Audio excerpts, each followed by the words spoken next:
Sesión con puntualidad, en atención a los compañeros que la puedan estar siguiendo en el streaming del internet.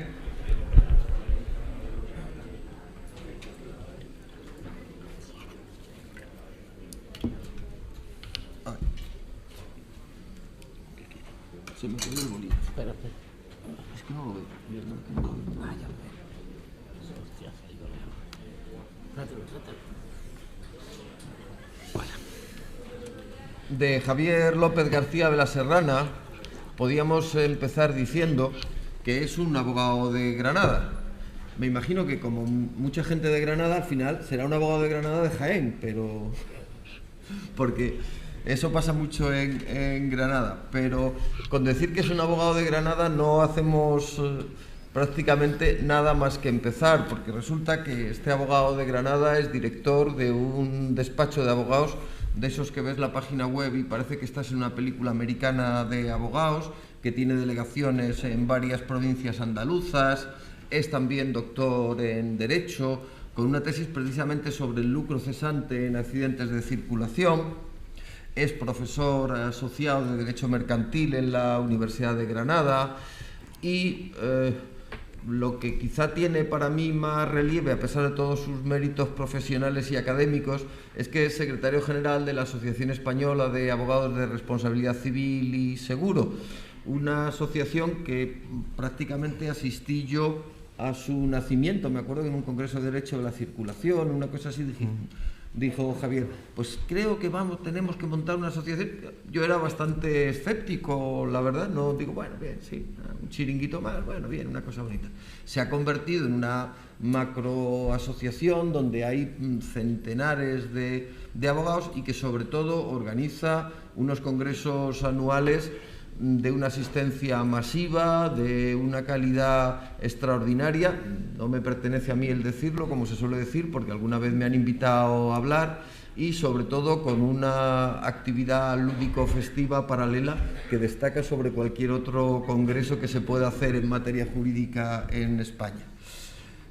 Javier, ya digo, tiene toda una especialización profesional y doctrinal en la materia y nos hablará sobre este aspecto relativamente oscuro, que creo que es el que para las compañías aseguradoras puede ser el más interesante, que es el de toda la negociación previa a la posible judicialización del conflicto, la oferta motivada, la mediación, etcétera, etcétera. Cuando quieras, Javier. Pues muchas gracias, José Manuel. Primero decir que me siento como en mi casa, porque yo estudié interno en los Salesianos de Utrera, así que he comido muchos mostachones y me siento como en mi casa. Y además la cuarta la bailo de rodillas. Ya hace muchos años que aprendí. Bueno, por lo tanto soy un granadino atípico.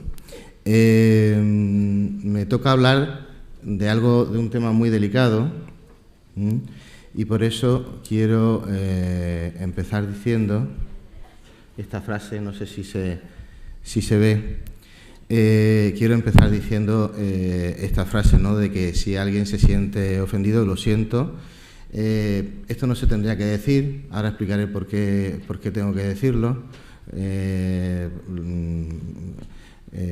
Esta frase no es mía, la dijo un señor de blanco, el Papa Francisco, pero se dice porque es que últimamente en las conferencias que tenemos que estar dando a raíz de la entrada, de la aprobación del sistema y también antes, se están produciendo unas luchas y posicionamientos a veces complicados de entender. Cuando uno viene a un congreso, a una jornada como hoy, se supone que viene como jurista y por lo tanto se deja un poco fuera la condición de abogado de víctima o abogado de compañía. Es decir, viene uno a entender, a intentar defender lo que cree correcto, conforme a derecho, conforme a su formación, pero no debe tomar posicionamientos en el sentido de que cualquier opinión que no es contraria a nuestros intereses, pues nos moleste. Lo digo porque esta misma conferencia la di hace poco en Madrid, en un foro en el que había pues, personas del sector asegurador, y había cosas que me decían, es que con esto te has pasado. Y digo, yo ni me paso ni me quedo corto, intento simplemente decir lo que yo creo que es la realidad. Por supuesto puedo estar equivocado, pero lo que yo creo que es la realidad y lo que creo que ha ocurrido en toda esta materia del artículo 7, ¿no? El objetivo de esta ponencia pues es la comprensión del nuevo régimen, ¿no?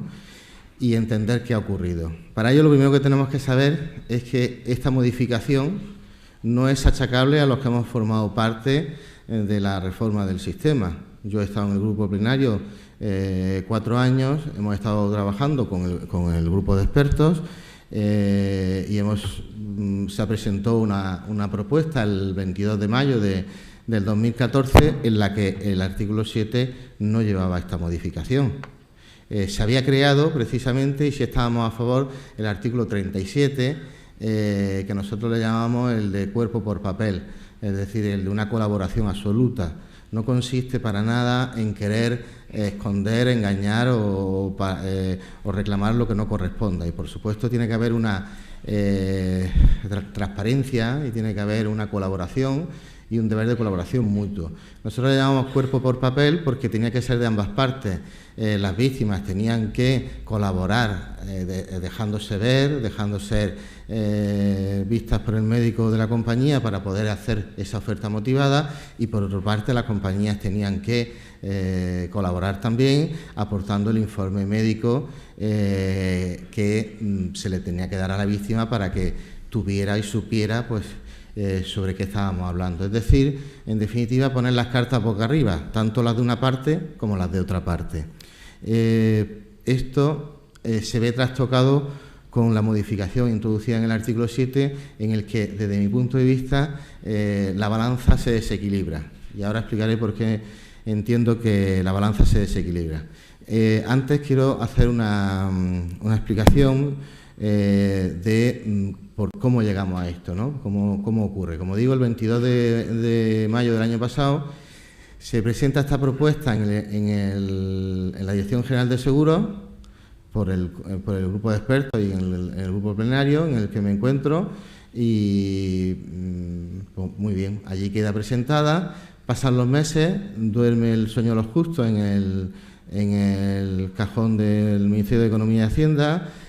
Parece que no anda, hasta que por fin, a base de presiones, pues sobre todo por las asociaciones de víctimas, el 2 de diciembre del 2014, se presenta una propuesta no de ley por parte de 6 grupos parlamentarios, los más importantes, el Grupo Popular, el Socialista, PNV, Convergencia y Unión, Izquierda Unida, todos instando al Gobierno a que presentara un proyecto de ley con un baremo nuevo. Efectivamente, el Gobierno lo hace así el 10 de abril, y el día 17 de abril se publica en el boletín ese proyecto de ley aprobado por el Gobierno. Entra en las cámaras, entra en el Congreso de los Diputados y se presentan 243 enmiendas. Una enmienda a la totalidad que presenta Izquierda Unida y 243 enmiendas de los distintos grupos políticos. Algunas de ellas del Grupo Popular, por lo tanto se sabe que existen muchas posibilidades de que salgan adelante, y otras pues de otros grupos políticos que ya veríamos a ver si saldrán o no saldrán. Y durante ese tiempo se producen cosas, y yo escucho conversaciones que me daría vergüenza reproducir, y escucho conversaciones y escucho cambalache. Por eso hay una editorial que publico en la revista de la asociación que se llama Cambalache, pues que la verdad es que es sorprendente, ¿no? Los juristas nos tenemos que la labor que hemos tenido en el desarrollo del sistema es establecer los criterios, vertebrar, ¿no? Establecer un sistema que yo creo que es de los, yo y mucha gente, de los mejores que hay ahora mismo en Europa, porque vertebra perfectamente, porque establece un montón de procesos para poder llegar a reparar lo mejor posible el daño causado. En lo que no entramos los juristas en las cuantías, pues que eso le corresponde más al legislador de decidir si son 80 o son 20 o son 40 o son 150. Nosotros establecemos todos los parámetros que hay y cuantificarlo ya es una cuestión más política que jurídica. No obstante, hay determinadas cosas que sí entendemos que no, pues no se hicieron del todo correctos. ¿Y qué ocurre? Por ejemplo, el día 14 de julio se votan las enmiendas y es aprobada una enmienda del Grupo Popular, como era de esperar. La enmienda modifica el artículo 7, modifica el artículo 13 y modifica el artículo 14. El artículo 14 no existía, estaba en blanco, como existía, la ley se entiende que el sistema, la propuesta se debe de incorporar a la Ley de Responsabilidad Civil y Seguro en la circulación de vehículo motor. Hasta ese momento la propuesta tenía 115 artículos y se incorpora con 112 artículos nuevos y 3 de ellos se meten en los que ya estaban, ¿no? La Ley de Responsabilidad Civil y Seguro en la circulación de vehículos motor tenía 31 artículos y ahora pues pasa a tener 143 artículos. Bien, pues porque se le introducen 112 nuevos. Pero además se modifican el 7, por ejemplo, el 14. El 14 estaba en blanco desde la reforma del 2007, se había quedado en blanco, pues se usa para introducir, usar ese artículo para la mediación.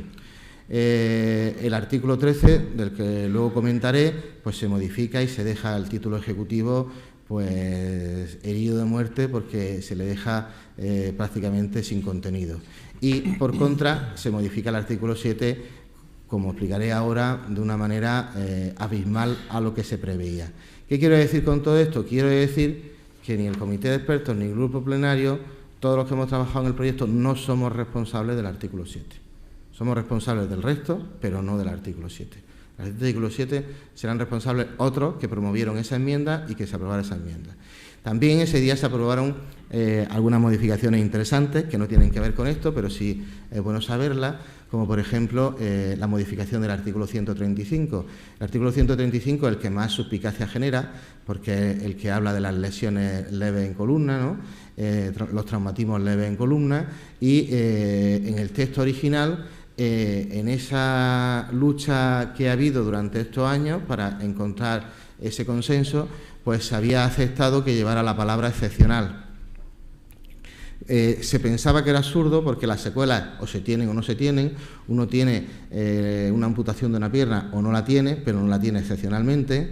Uno tiene una pérdida de visibilidad o no la tiene, pero no la tiene excepcionalmente, y por lo tanto uno podrá tener un síndrome cervical postraumático o no tenerlo, pero no lo tendrá excepcionalmente, o lo tiene o no lo tiene. Pero se había querido poner la palabra excepcionalmente para dejar bien claro que esa secuela se tenía que reconocer excepcionalmente, que no se extralimitaran sus señorías en el reconocimiento de dicha secuela. En el Congreso de los Diputados se quita esa palabra. Se acuerda y en ese día 14 de julio se aprueba una enmienda por la que se elimina esa palabra del artículo 114. Esto es digno de tener presente por una razón. Ahora ya no está, y el que lo estudie de nuevo pues nunca supo que estuvo y ahora no está. Entonces pues, alguien puede llegar a juicio y decirle, pues mire usted, está de tal, y efectivamente hay un artículo que rigoriza mucho este síndrome cervical, y por lo tanto esto pues, se debe de entender que es una secuela muy excepcional. El que haya estudiado la historia del baremo podría decirle, no, señoría, no es una secuela excepcional, puesto que estuvo la palabra excepcional y el legislador la quiso quitar. Por lo tanto, nunca se puede dar esa interpretación al artículo 135 cuando el legislador la quiso quitar. También estaba la palabra biomecánica en el artículo 135 para darle a ese elemento de nexo de causalidad, darle una mayor importancia, y se establecían criterios de biomecánica. También la palabra biomecánica ha sido eliminada del texto. Por lo tanto, también tenemos que pensar que el legislador no le ha querido dar importancia o la importancia suficiente al tema de biomecánica, porque ha eliminado esa palabra. Ha querido dejar claro que tiene que haber criterios de causalidad, pero la palabra biomecánica ha sido literalmente eliminada de ese artículo 135. Bien, y dicho eso, se incorpora este artículo 7 que viene a introducir pues una sorpresa, ¿no? Porque, como digo, se había transado el tema en el artículo 37, del que ahora hablaremos. Habíamos llegado al acuerdo de cuerpo por papel, habíamos llegado al acuerdo de todas las cartas encima de la mesa, de tener un equilibrio, y en cierta manera se rompe el equilibrio con algunas cosas que voy a decir. Se establece la reclamación previa, se establecen unos nuevos requisitos para poder acudir a la jurisdicción ordinaria, y lo explicaré ahora, e incluso finalizaré con unos supuestos jurisprudenciales y unas reflexiones sobre la misma. Diréis, ¿supuestos jurisprudenciales? Si no entra en vigor. Bueno, no entra en vigor la reforma, pero el artículo 7 ya estaba, es decir, la oferta motivada estaba, y había determinadas sentencias que ya hablaban de determinadas cosas que son perfectamente aplicables a lo actual. Bien, en esta comparativa del artículo 7, bueno, quiero decir que el sistema es muy sencillo.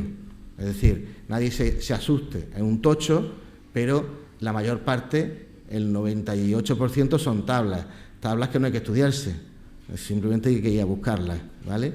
Entonces, no es nada complicado. Por contra, deja claro que los criterios vienen en los artículos, no en las tablas. Es decir, no hemos querido introducir los criterios como anexo, para dejar bien claro que los principios que interpretan las tablas son artículos. Por lo tanto, el texto legal son los artículos. Las tablas están por debajo. Luego, ahora no me pueden decir, como alguna vez decía alguna sentencia, no, es que en la tabla tal no viene el punto 2, luego significa, si no lo pone en la tabla, no. Señoría, tiene usted que irse a los artículos para interpretar las tablas, no a las tablas para interpretar los artículos. Por lo tanto, los artículos son muy importantes conocerlos y saberlos. Se está haciendo un programa, con Tirea, que lo está haciendo pues en colaboración con la patronal y también con algunos de nosotros, y estamos participando en esa confección de un programa, pero eso va a evitar, a lo mejor, tenerte que buscar la tabla tal para hacer el cálculo, pero no evita que te conozcas los artículos, porque eso te va a permitir saber qué poner o no poner en el programa, o cuándo el programa incluso puede ser rectificado, porque lo bueno del sistema es que establece una serie de principios que te dejan la vía abierta a interpretaciones, cosa que antes era muy complicado. Habíamos pasado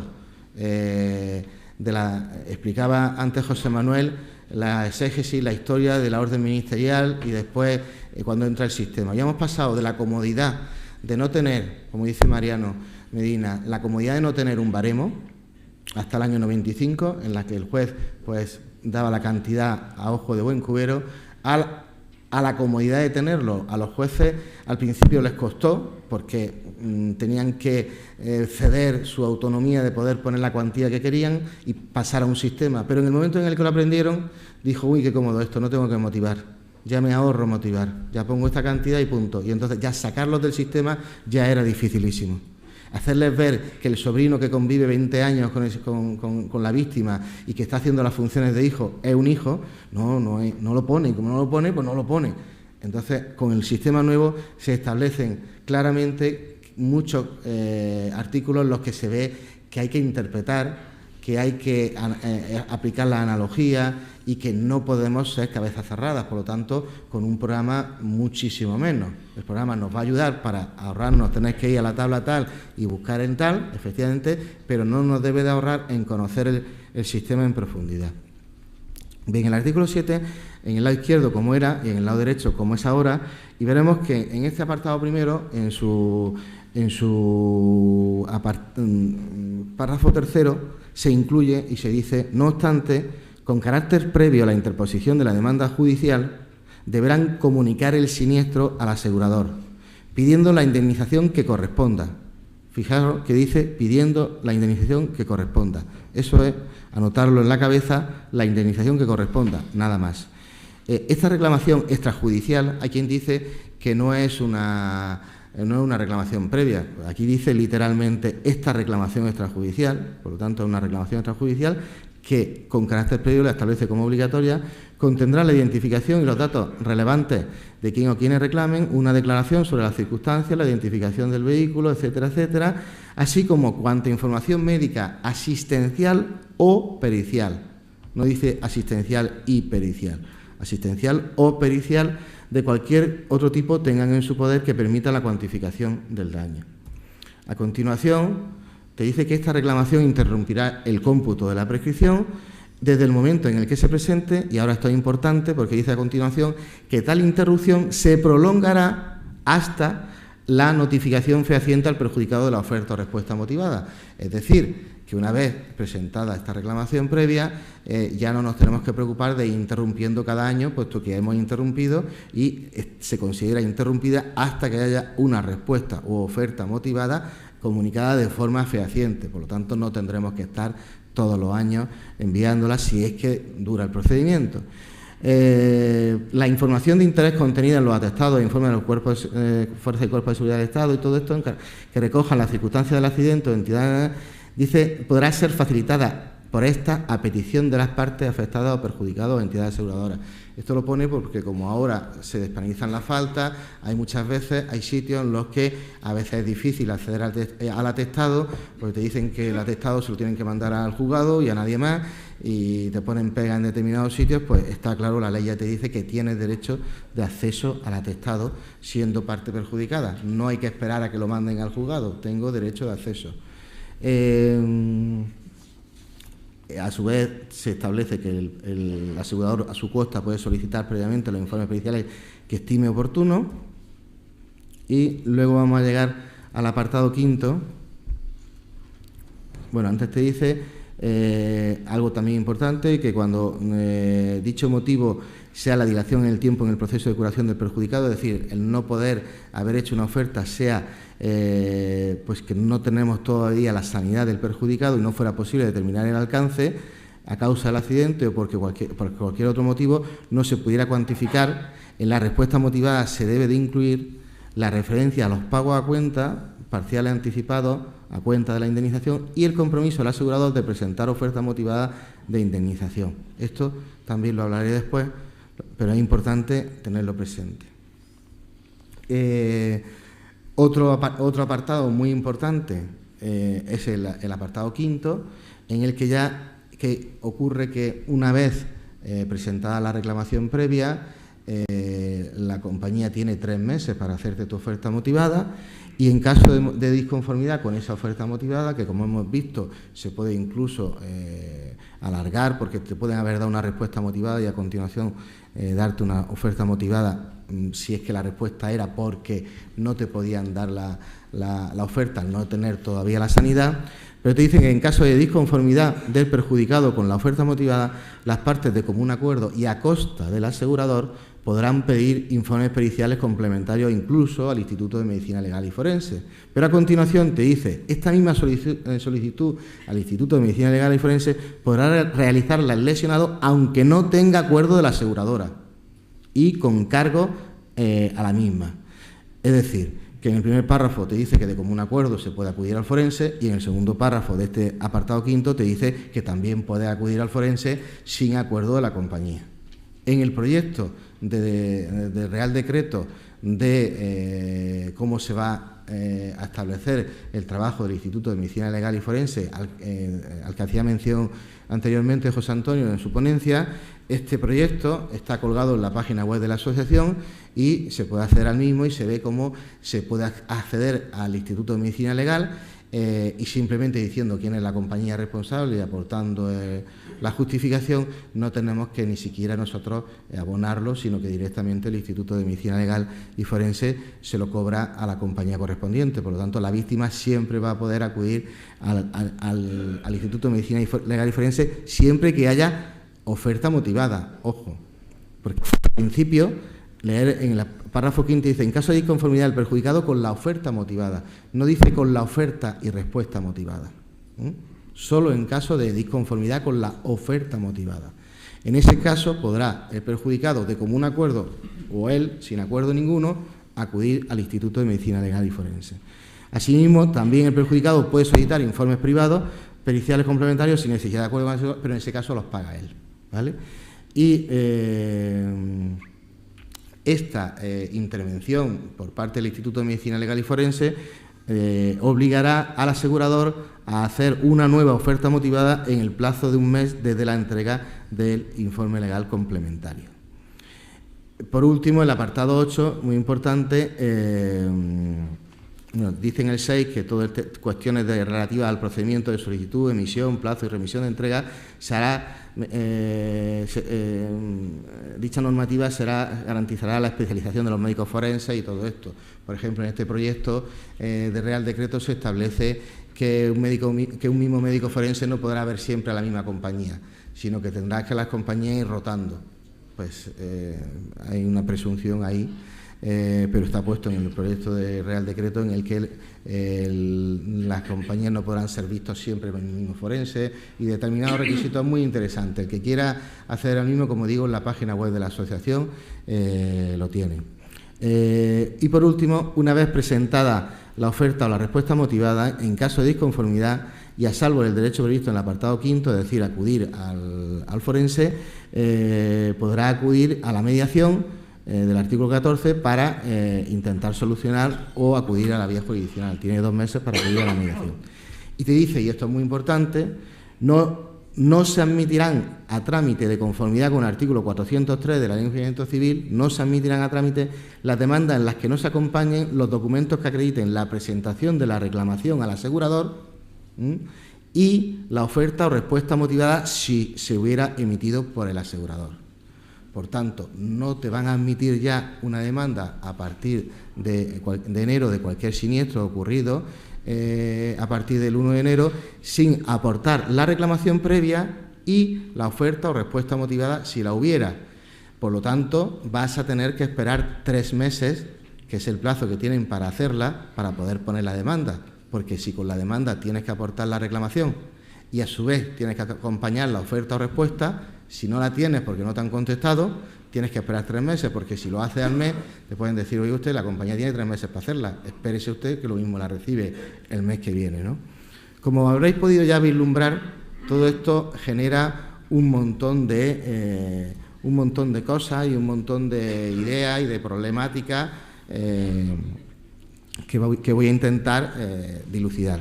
En primer lugar, la obligatoriedad de presentar la reclamación con carácter previo a interponer la demanda. Bueno, sabéis que la reclamación previa a la Administración en la jurisdicción civil la quitó la jurisprudencia. Inicialmente, antes de demandar a un ayuntamiento en vía civil, no en vía contenciosa, en vía civil, por un tema de arrendamiento, por ejemplo, que tuviera alquilado, es decir, siempre que pudiera ejercer la jurisdicción civil, se quitó jurisprudencialmente la necesidad de reclamación previa a la Administración, que era la única entidad que tenía esa prerrogativa. Esto que se ha hecho ahora es establecerle a las aseguradoras, que son un particular, no nos olvidemos, son un particular, no son administración pública, establecerle una prerrogativa que no tiene nadie en España. Imaginaros que para demandar a Bankia por el tema de las preferentes o para demandar a quien sea, tuviéramos que hacerle una reclamación previa y entregarle toda la documentación que tuviéramos. Imaginaros que antes de poner una demanda a la comunidad de propietarios tuviéramos que reclamación y toda la documentación, o a un vecino o a un banco, una cláusula solo, no, mire, aquí lo lleva usted todo, véalo y tiene 3 meses para contestarme. Es decir, la prerrogativa que se le ha concedido al sector asegurador, a la aseguradora, con la modificación de este artículo es igualarlas a la Administración pública. A la Administración pública se le da esa prerrogativa porque se le presupone a todos los efectos buena fe, en todos los sentidos. Y aquí estamos hablando de particulares, de 2 partes. Podemos ser muy buenos y presuponerle toda la buena fe que queramos a la parte contraria, pero estamos hablando de 2 partes, 2 particulares, no estamos hablando de la administración pública. Y se le concede una prerrogativa muy importante. Hay sitios incluso, veremos a ver qué ocurre. El otro día dando una conferencia en Pamplona, la letrada del Consorcio de Compensación de Seguros de Pamplona, amiga de José Antonio, decía que allí en Navarra ningún juzgado le admitía el tema de excepcionar que no se haya presentado reclamación previa al consorcio y que la propia Audiencia Provincial de Navarra se haya pronunciado que qué mejor reclamación previa al consorcio que la propia demanda, que para qué más querían. Es decir, que ya veremos una cosa lo que pone el artículo 7 y otra cosa lo que interpretarán en su momento los tribunales, puesto que habrá tribunales que podrán plantearse pues desde una cuestión de inconstitucionalidad por vulneración de la tutela judicial efectiva. Digo que podrán, no digo que ocurra, ni digo que yo esté de acuerdo ni no, digo simplemente que se podrá por el hecho de que yo no puedo acudir ya directamente a los tribunales, yo tengo que presentar una reclamación previa a un particular y además tengo que esperar 3 meses, no puedo directamente sino tengo que esperar 3 meses hasta que él conteste y tengo que seguir un cauce que me impide acceder directamente a la tutela judicial efectiva, a los tribunales. Veremos al final, en las consideraciones finales, si el hecho de querer quitarle trabajo a los tribunales y agilizar la justicia se consigue quitando derechos a las personas, por ejemplo, con la ley de tasas o con determinadas actuaciones que lo único que hace es impedir acceder a la jurisdicción.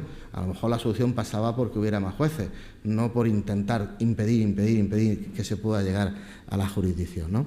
Pero bueno, una vez que tenemos esta regla del juego, veremos a ver si se cumple o no se cumple o cómo se cumple. Lo cierto está que, partiendo del hecho de que debe de cumplirse, pues tenemos que en esa reclamación previa, para que sea lícita, correcta, hay que identificar los reclamantes, circunstancias del hecho y acompañar información médica o pericial. O pericial, decía el artículo. ¿Qué se debe comprender? Se debe enviar el informe pericial, es decir, no te lo exige la ley para nada.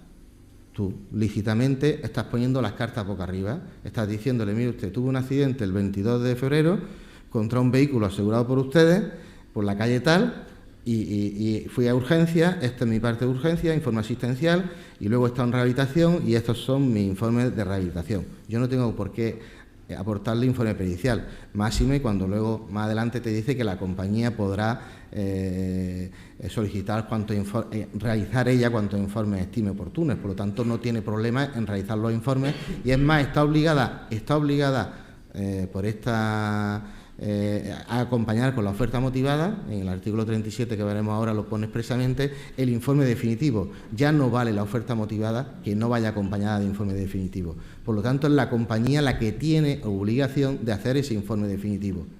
Yo podré hacerlo también si quiero. Yo me podré buscar un médico y tener mi informe pericial si quiero, pero con la reclamación previa no estoy obligada a aportar el informe pericial, porque te habla de información médica o pericial.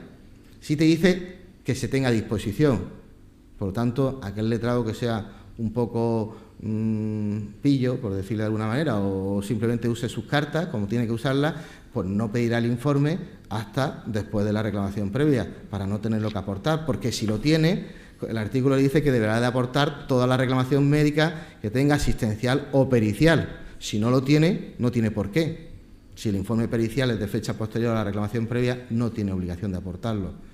Lo que no podemos es tener un informe pericial de fecha anterior y no aportarlo. Siempre es posible que el médico lo esté viendo, nuestro médico, el médico que haya buscado a esta persona, lo esté viendo y no termine el informe hasta 2 semanas antes del juicio. Ya sabemos lo que tardan los valoradores, que tardan mucho en dar sus informes, ¿no?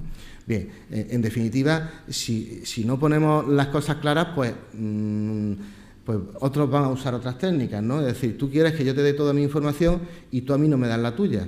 Es decir, a la hora de reclamar, tú no me estás dando la tuya, que no era lo previsto en el artículo 37.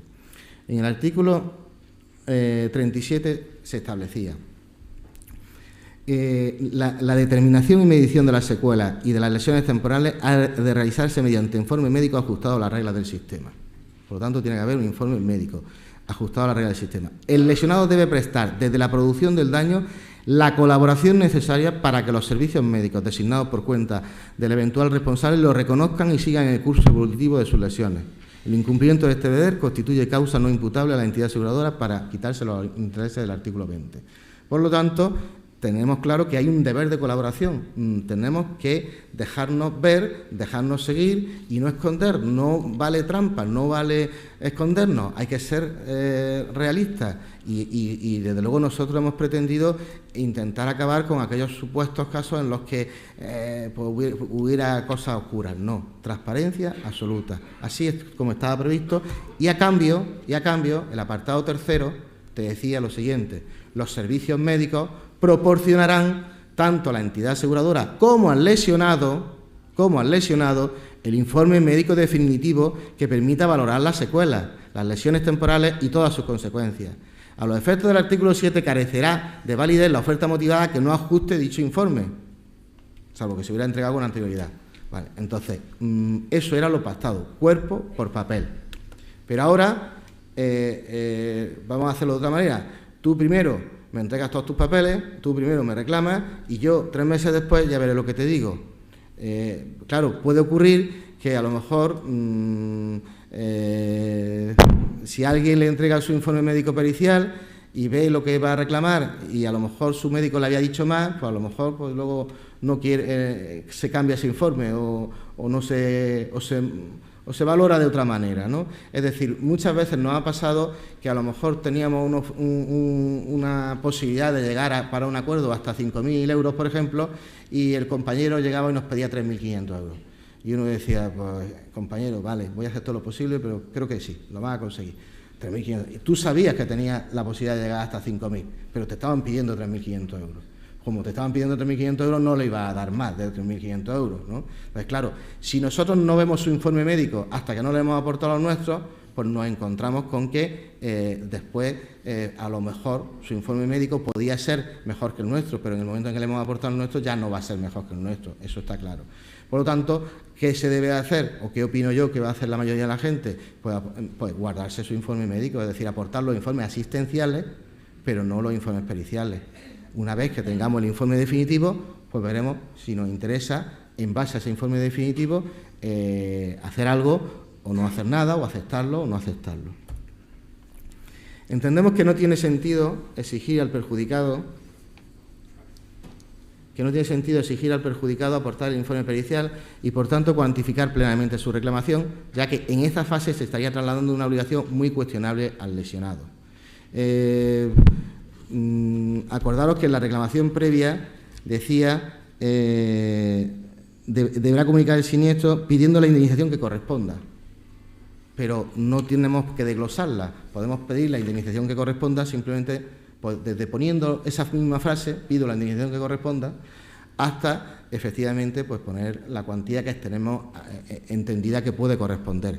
Pero yo me voy a esperar hasta tener la oferta motivada que la compañía me ha dejado ver, ha tenido acceso a la víctima, la ha podido ver las veces que ha querido, le ha podido hacer las pruebas que ha estimado y entonces en ese momento me dará un informe definitivo. A la vista de ese informe definitivo que acompañará a la oferta motivada, decidiré si me acojo a la posibilidad de ser visto por el forense o si me acojo a la posibilidad de hacer mi propio informe. El que a lo mejor ya con el médico que me ha ido viendo a su vez, ese médico privado que me ha ido viendo a su vez, o bien me acojo al del informe forense. Consideramos que en la práctica esta exigencia debe ser flexibilizada, debiendo ser suficiente remitir la documentación médica disponible y esperar en todo caso a que sea la aseguradora la que realice la oferta motivada en el plazo de 3 meses.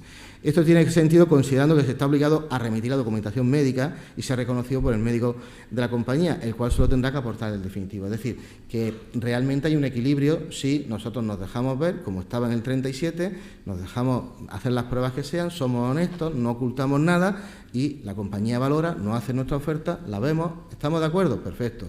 ¿No estamos de acuerdo? Forense, opción A, forense, opción B, nuestro médico.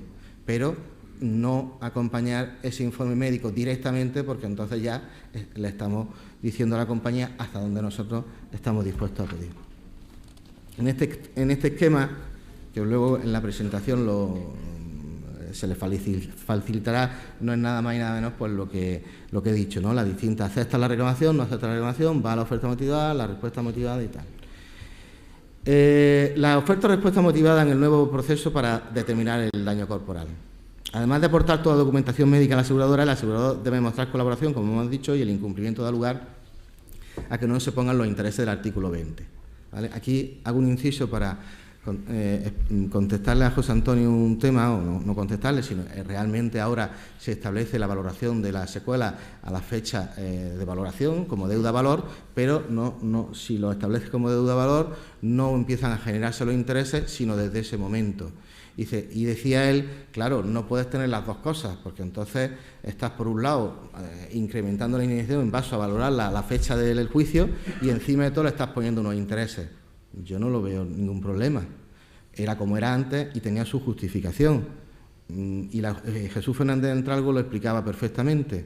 Decía, si a mí, él hablaba de una vaca, él era gallego, y hemos muy conocido, muy reconocido en el foro judicial de Galicia, pero que era presidente de la sección 17, luego estuvo en Huelva y luego ha vuelto a la sección 17, de la Audiencia Provincial de Madrid, y decía, si a mi cairiña o no sé cuánto le llamaba a su vaca, me la pilla un coche y pasan 2 años, cuando sale el juicio, a mí mi vaca, que me había costado 5.000 euros, cuando han pasado los 2 años hasta el juicio y sale, ahora la vaca ya vale 5.500 euros. Pues, ¿qué me tendrán que devolver? ¿Con qué me tendrán que indemnizar? Pues me tendrán que indemnizar con 5.500 euros, que es lo que vale una vaca ahora, no con los 5.000 que valía hace 2 años, porque han pasado 2 años. Por lo tanto, me tendrán que reparar el daño, que es que me han atropellado la vaca. Por lo tanto, me tendrán que dar 5.500 euros deuda valor. ¿Y los intereses? ¿Qué son los intereses? Y lo decía él muy claramente, la leche de la vaca. Es que durante esos 2 años también está la leche de la vaca, es decir, los intereses, lo que ha producido, porque durante 2 años no he podido o he estado. Entonces, por lo tanto, entender que como es deuda valor, ya estás cobrando a día del juicio y no puedes reclamar los intereses, que son lo que yo he estado perjudicado también. Es decir, yo durante ese tiempo me habría producido o habría podido hacer o habría podido disfrutar. Y una cosa es que me valore el brazo a fecha de cuando me lo vas a pagar, y otra cosa además es que me paguen los intereses como consecuencia de que durante todo este tiempo no he podido usar ese brazo y he tenido esa pérdida justificada. En fin, son interpretaciones en un sentido o en otro. La Sala Cuarta ya se ha pronunciado, la Sala Cuarta del Supremo ya se ha pronunciado en el sentido de entender que es deuda-valor y que no, es independiente de la generación de intereses. ¿Eso qué significa? Pues ya adelanto que significa que habrá que tener muy presente que el sistema legal es obligatorio para los siniestros de circulación, pero fuera del tránsito motorizado uno se puede o se debe de acoger a los principios que vayan en beneficio de la reparación íntegra del daño. Con respecto a la oferta motivada, como digo, en el plazo de 3 meses. Debe acompañarse con el informe médico definitivo y en caso de disconformidad con la oferta realizada se abre la fase, como decía, de acudir al forense, que a su vez la compañía tiene un plazo nuevo de 1 mes, si se ha acudido al forense, para volver a hacer una nueva oferta motivada a la vista de ese informe del forense. Esto se producirá mediante ese desarrollo reglamentario que estamos viendo. Una vez realizado, disponiendo esa oferta motivada, o bien la respuesta motivada negándonos, o bien habiendo pasado 3 meses sin tener una y otra, pues podemos o acudir a la vía judicial o podemos acudir a la vía de la mediación. La obligación del perjudicado para iniciar esa vía judicial, como hizo, es incluir los documentos que acrediten la presentación de la reclamación, incluir la oferta o respuesta, si se hubiera emitido por el asegurador. Si no se acompaña esta documentación, ¿habrá inadmisión de demanda? ¿Sería un error subsanable la falta de aportación de esta documentación?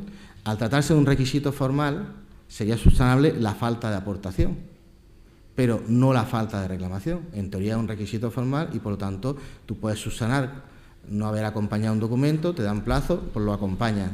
¿No ha acompañado usted la reclamación? Es verdad, se me ha olvidado, la acompaño. No, es que no la ha hecho. Entonces, es un requisito no subsanable en teoría.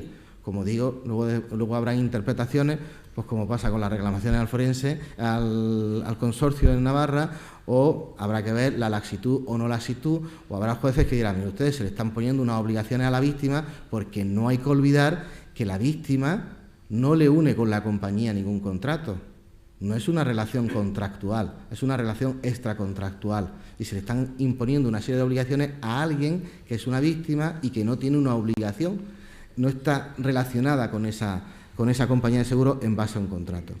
¿Qué ocurre si no existe oferta motivada del asegurador? Pues evidentemente podríamos poner nuestra demanda, no podríamos acudir al forense, sino que tendríamos que poner nuestra demanda con nuestro informe pericial que nosotros nos buscáramos para poder cuantificar los daños.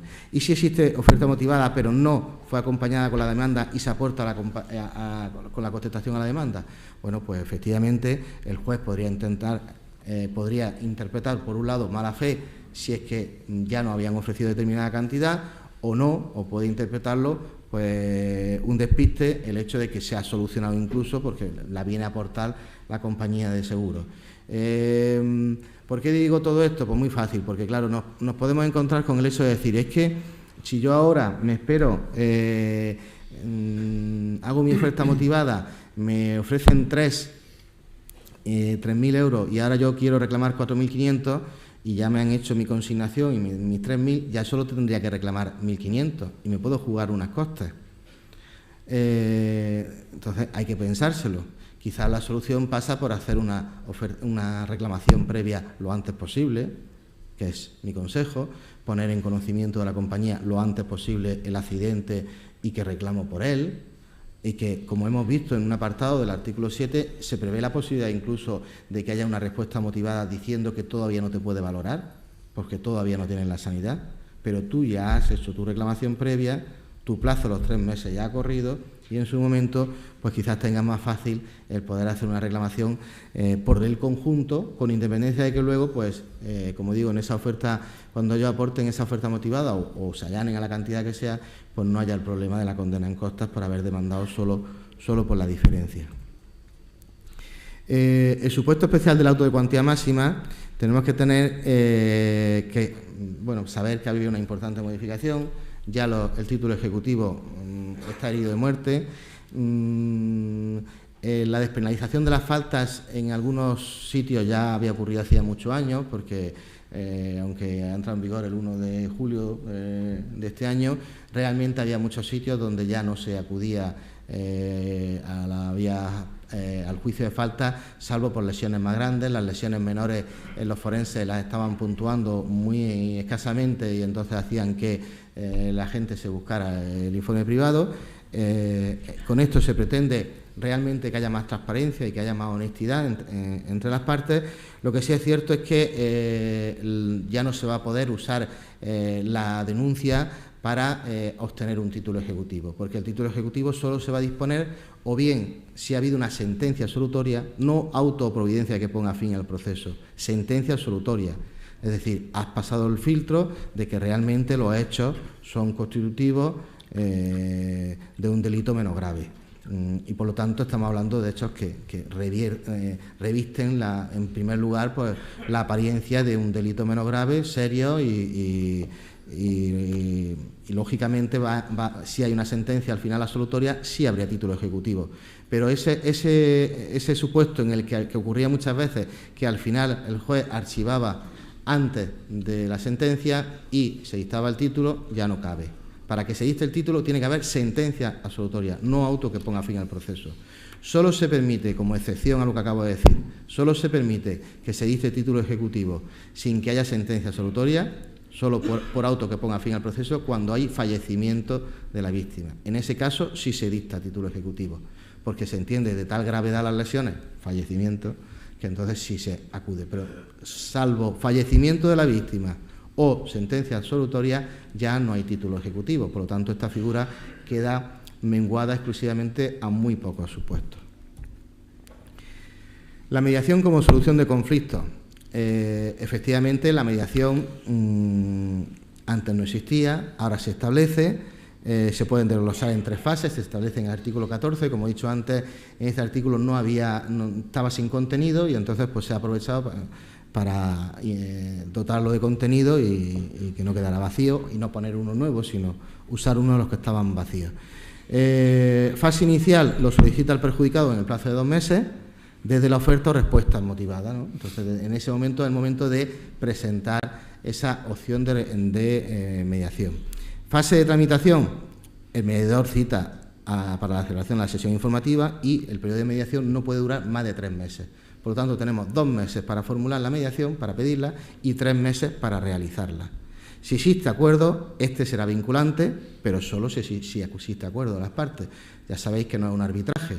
Por lo tanto, si una de las partes no está de acuerdo, pues nada, te tienes que ir a la vía jurisdiccional correspondiente. Si ambas partes están de acuerdo, entonces se puede elevar a escritura pública con rango de título ejecutivo el acuerdo. Pero si no están de acuerdo, pues... Y uno dirá, algunos estaréis pensando, ¿y esta vía para qué sirve? Porque al final la compañía no va a querer acuerdo.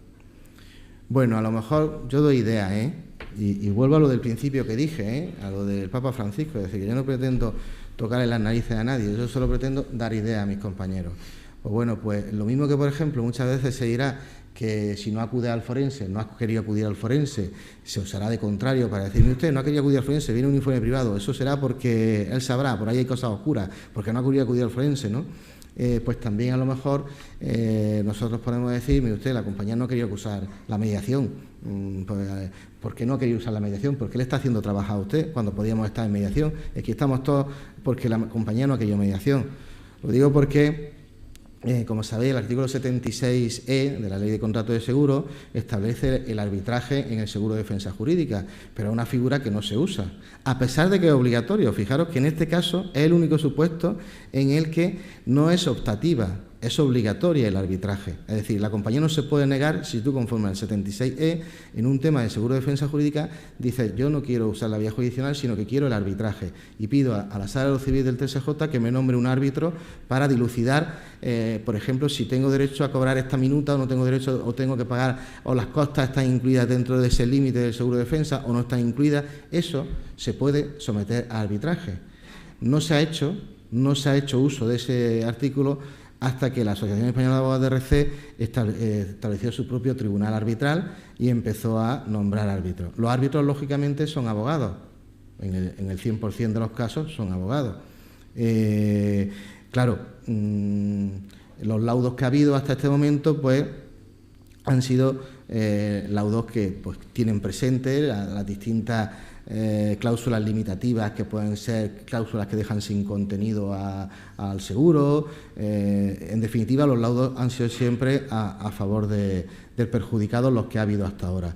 Eso ha motivado, entre otras cosas, que se plantee una cuestión de inconstitucionalidad a través del Tribunal Superior de Justicia de Cataluña frente a ese 76E 20 años después de haberse aprobado, cuando se ha empezado a usar.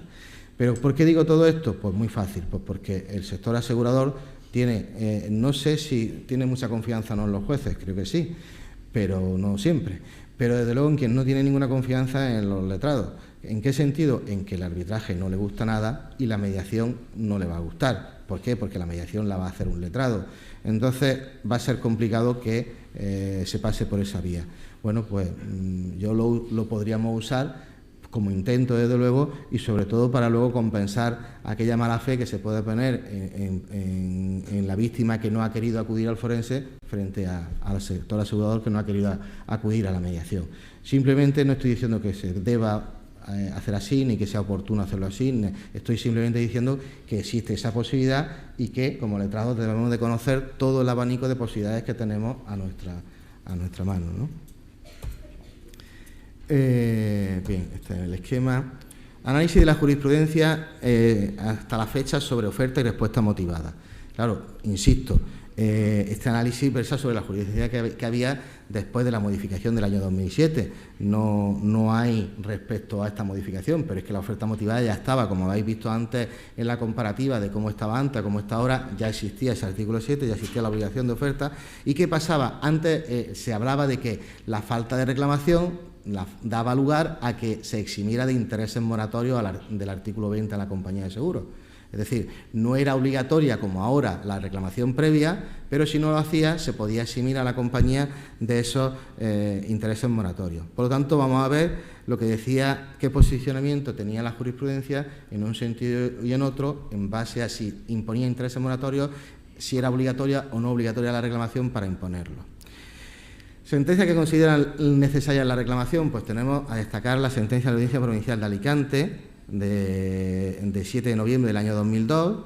Esta sentencia es muy dura. Si nos fijamos en el segundo párrafo, esta consideraba necesaria la reclamación para poderle imponer intereses del artículo 20 a la compañía de seguro. Entendía que era imprescindible la reclamación, si no, no se lo imponía.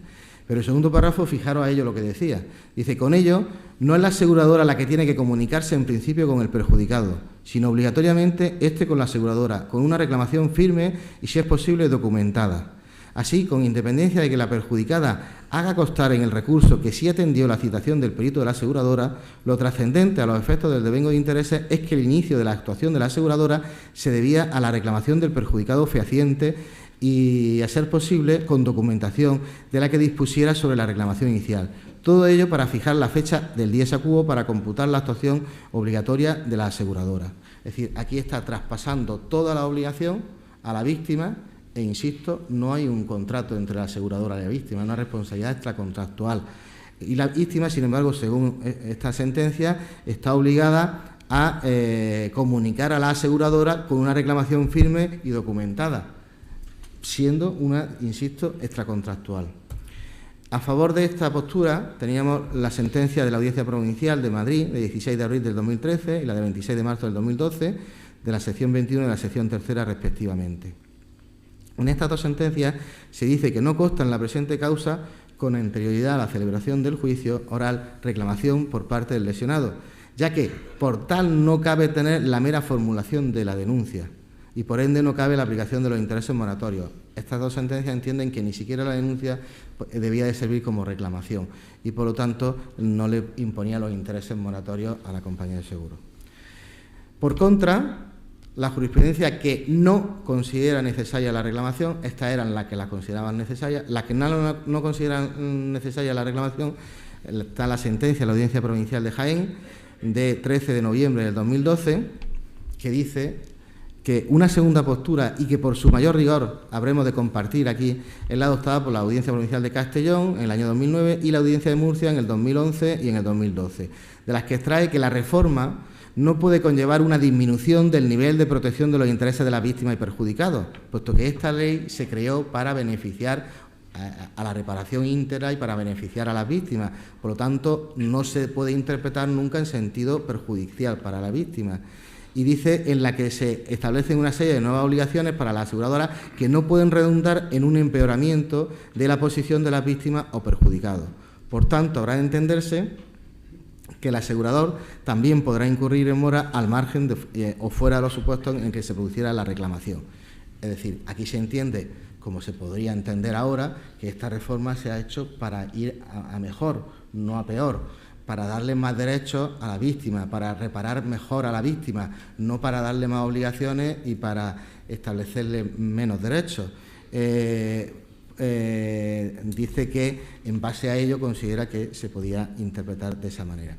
En este mismo sentido, de la Audiencia Provincial de Jaén está la Audiencia Provincial de Albacete, en sentencia 22 de octubre del 2013, la de Asturias, 4 de febrero del 2013, A Coruña, 13 de noviembre del 2012 y León, 5 de diciembre del 2013. Todas ellas dicen que entienden que la línea que deben de seguir los tribunales a la hora de aplicar esta reforma, es decir, interpretar las exigencias que se interponen a los perjudicados por los accidentes de tráfico de una forma flexible, de forma que no suponga una menorización de sus derechos y, por supuesto, una vulneración de la tutela judicial efectiva. Por lo tanto, en ese mismo sentido que se decía en el año 2007, se podría interpretar actualmente que todo lo que sea establecerle unas obligaciones a alguien que es víctima, a alguien con el que no le une un contrato y por lo tanto no está reclamando en base a un contrato, sino a una relación extracontractual, no se le puede exigir más de la cuenta. Conclusiones de este artículo 7. Primero, la obligatoriedad de la víctima de reclamar al asegurador antes de interponer la demanda judicial. Segundo, bueno, aquí se me ha olvidado antes de decirlo, pues no sé por qué, 5 minutos. Bueno, pues muy rápido. Decir que cuando se aprueba esta reforma el 14 de julio, mediante enmienda, el día 29 de julio se publica en el Boletín Oficial de las Cortes Generales el proyecto aprobado por el Congreso de los Diputados.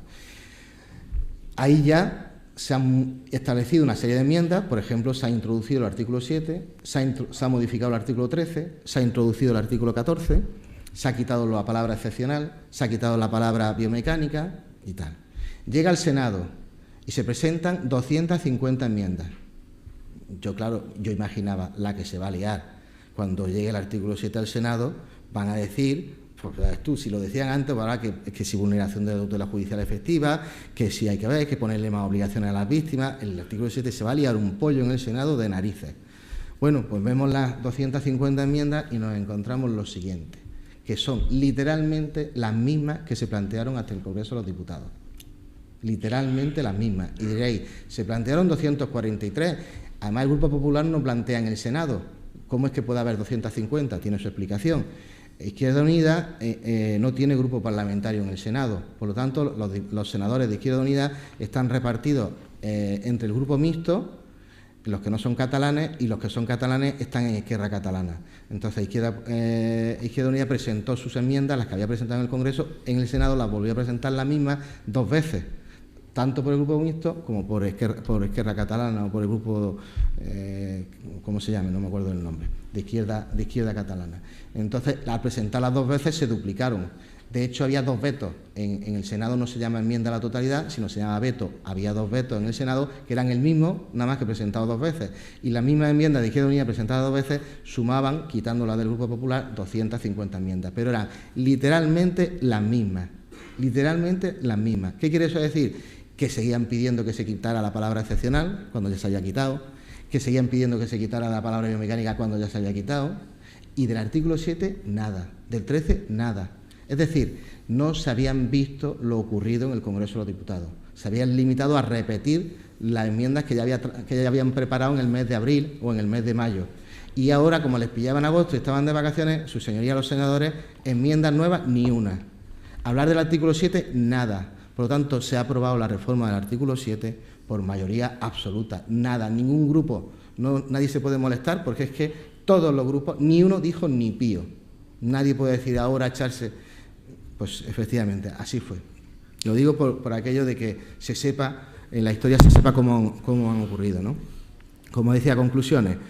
La obligatoriedad de la reclamación, contenido específico y mínimo, la reclamación interrumpe la prescripción, eso es importante, hasta que haya una oferta o respuesta motivada, acceso de las partes al atestado, como he dicho anteriormente, ya no es necesario hacerlo a través del juzgado, se prevé la solicitud de informes médicos por la entidad aseguradora a centros concertados, es decir, la entidad aseguradora puede solicitar los informes que estime oportunos, se debe incluir en la oferta motivada el informe médico definitivo y hacerse entrega del mismo, si no, no vale esa oferta motivada.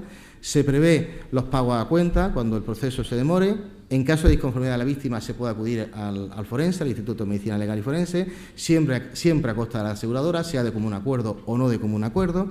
Se está desarrollando mediante Real Decreto ese sistema, pero va a ser un sistema cómodo y fácil, mediante tasa. Por lo tanto, al forense no le beneficia, en absoluto le va a dar más trabajo, pero no le beneficia, no se le está pagando al forense, sino al Instituto de Medicina Legal, mediante una tasa. En caso de una aceptación de la oferta, se abre la vía judicial o la de mediación y no se admite a trámite la demanda que no incluye la acreditación de haber presentado la reclamación, así como la oferta o la respuesta motivada. Por último, solo 2 reflexiones, ¿no? Se ha introducido por la puerta de atrás, como he explicado, porque hay que tener presente que esa modificación, mediante enmienda parlamentaria, está exenta del informe del Consejo de Estado. Este proyecto pasó una serie de filtros, informe del Consejo General de la Abogacía, del Poder Judicial, de no sé cuánto, como todos los proyectos de ley. Informe del Consejo de Estado sobre la constitucionalidad o no de la norma. Sin embargo, las enmiendas entran siempre por la puerta de atrás. Pues aquí, esta enmienda del artículo 7 no tiene informe previo del Consejo de Estado, entre otros informes. Y es una prerrogativa que hasta ahora solo ostentaba la Administración Pública. Esta reforma, sin duda, supone un desequilibrio en la balanza a favor de la aseguradora y yo esto lo baso en 2 motivos. Entre la víctima y el asegurador no existe, como he dicho varias veces, relación contractual y esta prerrogativa modifica el estatuto jurídico de las partes. Porque además, fijaros cómo yo ahora voy a tener que hacer una reclamación a determinada aseguradora que a lo mejor solo tiene domicilio en Madrid. ¿Y ahora cómo lo hago? ¿Por vía fax? Luego me dicen que no es verdad. ¿Por vía burofax? ¿Con todos los informes médicos? En 34 folios le mando por vía burofax. ¿Cómo le hago la reclamación a esa compañía que empieza por L y acaba por A y lleva una D en medio? ¿Cómo lo hago si no tiene sede en nada más que en Madrid? Lo hago mediante reclamación. TIREA está haciendo la posibilidad de hacer una plataforma para hacer esas reclamaciones, pero volvemos a lo mismo. ¿Y luego quién justifica que le editó los documentos? ¿Quién lo acredita? Tendré que llevar el sello en todos los documentos o hacerlo por burofax de todos los documentos. No me valdrá de otro medio. Antes, cuando era obligatorio, es como un paso atrás. Hasta el año 84, en la Ley de Enjuiciamiento Civil, era obligatorio poner el acto de conciliación previo y se suprimió. Ese acto de conciliación se entendió inútil de intentar evitar acceder a la vía jurisdiccional y, por lo tanto, se eliminó. Pero al menos ese acto de conciliación era en un juzgado y si tú aportabas una documentación que daba constancia y el secretario judicial o el letrado de los tribunales daba fe de que habías presentado esto, lo otro, lo demás allá. Ahora, ¿quién da fe de que se ha presentado a un particular esa reclamación y qué documentos se acompaña y cómo se acompaña? Es decir, claro que hay, y me consta que la hay, muchísimas compañías muy honestas y muy serias, pero a verlas haylas, y a verlas también las hay otras de las que luego pues yo no lo he recibido, pues yo no me acuerdo de esto, pues esto no se ha llevado aquí, porque tienen un descontrol, son más pequeñas o son low cost y usan un sistema absolutamente pues no fehaciente, ¿no? Entonces, esta política disuasoria de limitar el acceso a los tribunales ¿es realmente lo que queremos? Como decía anteriormente, ¿la solución pasa por impedir el acceso a los tribunales o a lo mejor había otro tipo de solución? En definitiva, que habrá que esperar a ver cómo sus señorías desarrollan todo esto y cómo se interpreta. Hay mucho que hablar todavía sobre el artículo 7 y nada más. Muchas gracias.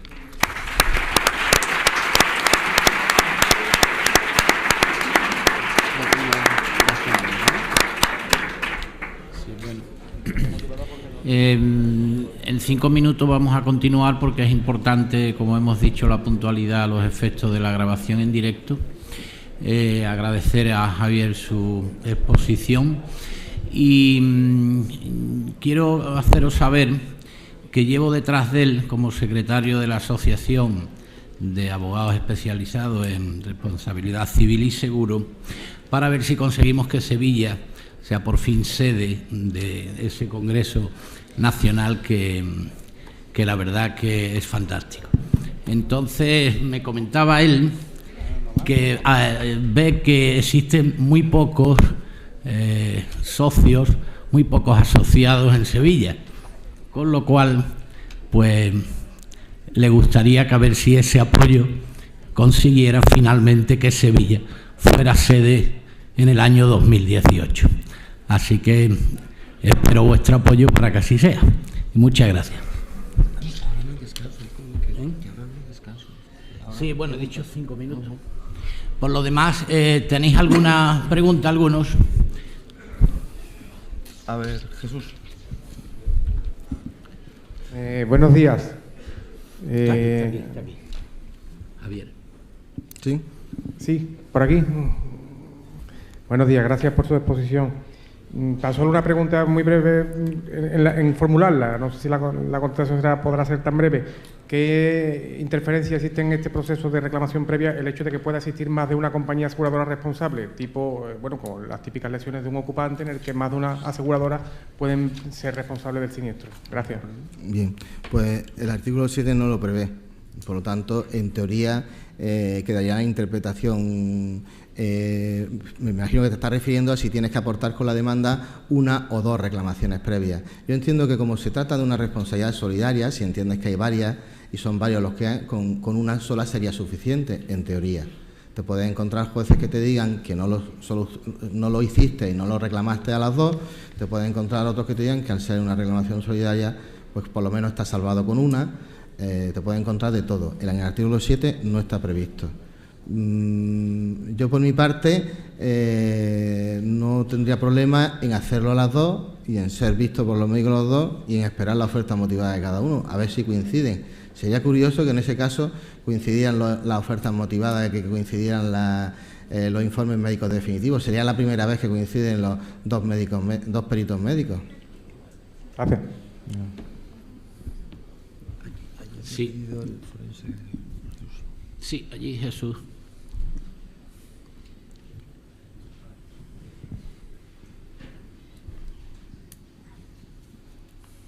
Buenas tardes, Jesús Parejo. Estoy aquí en calidad de colegiado no ejerciente, como muchos de ustedes me conocen, en mi actividad de médico forense. He querido esperar hasta ahora a responder al compañero que hizo una pregunta después de la primera ponencia en relación al borrador de reglamento que desarrolla la actividad del Instituto de Medicina Legal y la propia actividad pericial de los médicos forenses. Es un borrador que ha sido difícil encontrarlo, evidentemente a los médicos forenses sí nos lo han mandado, que no sabemos qué profesional de la medicina forense o del Instituto de Medicina Legal ha intervenido en su elaboración, porque es un proyecto que tiene muchos defectos. No se ha aprobado todavía este reglamento porque las centrales sindicales le reclamaron al Ministerio el conocimiento de ese borrador por cuanto alteraba tanto las funciones del Instituto de Medicina Legal, órgano de la Administración de Justicia, como las funciones de los funcionarios y de los propios médicos forenses. A día de hoy, que es 17 de septiembre, no tengo conocimiento de que se haya producido una mesa entre Ministerio y organizaciones sindicales para discutir este borrador. Y a la fecha que estamos, dudo mucho de que esté aprobado antes del 1 de enero, que es cuando entra en vigor, teóricamente, la nueva ley. El proyecto, el reglamento, cambiaría muchísimo tanto el funcionamiento del IME a nivel administrativo, que habría que formar a los funcionarios que están ahora mismo trabajando en él. Han pedido incluso un aumento de funcionarios porque no se daría abasto a todo el farragoso sistema administrativo que conllevaría esto. El programa informático también habría que cambiarlo, pero en cuanto a los médicos forenses, nosotros no tendríamos mucha diferencia en cuanto a la pericial que hacemos ahora. Sí es cierto que tendremos la posibilidad de pedir pruebas complementarias. Por ejemplo, y siendo breve, el 80% prácticamente de los accidentes de tráfico son latigazos cervicales, o como queramos llamarlo en esta acepción. Tendríamos la posibilidad de pedirle a todos los pacientes una resonancia magnética, por ejemplo, que iría a coste de la aseguradora y que conllevaría un tiempo de demora superior al que podemos tener ahora mismo.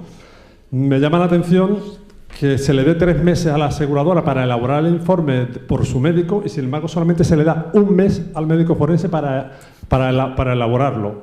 No sé en base a qué han tenido esta distinción. También quiero hacer una apreciación en el texto del reglamento. Se recoge que la Administración de Justicia intentará la especialización de los médicos forenses. No lo entiendo, ni lo entendemos ninguno de nosotros. Es que ahora mismo no estamos especializados, no somos expertos. ¿Qué estamos haciendo entonces hasta ahora? Porque la formación del Ministerio de Justicia o de la propia Consejería de Justicia de la Junta de Andalucía no nos da una formación especializada. ¿En qué materia? No se dice tampoco. Hay muchos defectos en este proyecto. Los médicos forenses hemos hecho una serie de alegaciones que no sabemos si se atenderán o no, pero que realmente yo, como lo digo, y respondiendo a esa pregunta, dudo mucho de que a partir del 1 de enero esté esto en funcionamiento. Entonces, ¿qué se va a hacer a partir del 1 de enero? ¿Cómo vamos a funcionar? ¿Habrá un periodo transitorio? Esa es mi gran duda. Bueno, yo tengo que decir que con respecto al proyecto de Real Decreto, está colgado de hace 3 meses en la página web de la asociación. Lo tenéis en la revista que se os ha facilitado, abajo en el pie de la revista, www.asociacionabogadosrcs.org. En ella vais a poder encontrar pues, un montón de información y, entre otras, cómo ha ido evolucionando o se han ido haciendo todos los proyectos de ley que nos afecten. Este proyecto realmente no sería necesario que estuviera el 1 de enero, porque como el 1 de enero, solo los accidentes ocurridos a partir del 1 de enero, supongamos que haya un accidente el mismo día 1 de enero, supongamos que la reclamación la formule el día 2 de enero, está claro que la compañía tiene 3 meses, hasta abril no va a tener que hacer esa oferta motivada y, por lo tanto, es a partir de ese momento cuando se va a tener que hacer ese informe del forense o se podría acudir a ese informe del forense. Por lo tanto, realmente el comienzo de la actividad del médico forense no va a ser antes del mes de abril del 2016, cuando hayan pasado como mínimo esos 3 meses, y empezarán con muy poquito y luego irá más. Luego entiendo que se va a aprobar, está a punto de aprobarse. Hubo una reunión hace 2 semanas con todos los directores de los institutos de medicina legal y forense en Madrid. Con Mariano, que está al lado, no me acuerdo exactamente, hará 3 semanas aproximadamente, me parece que fue, en las que se estuvieron viendo pues todas las cosas y tal. Efectivamente, en el tema sindical no tengo ni idea, pero en el tema reuniones con los directores del Instituto de Medicina Legal ya ha habido, y el decreto está pendiente de aprobación. Evidentemente hay unas elecciones este domingo, pero sigue habiendo, para dictar este Real Decreto no hay ningún problema, puesto que lo pueden dictar perfectamente en enero e incluso en febrero, pero el problema será que lleguemos al mes de abril y no esté. Si llegamos al mes de abril y no está, entonces sí tenemos un problema, porque claro, le está garantizando un derecho que cómo lo va a poder ejercer. Una última pregunta. Aquí.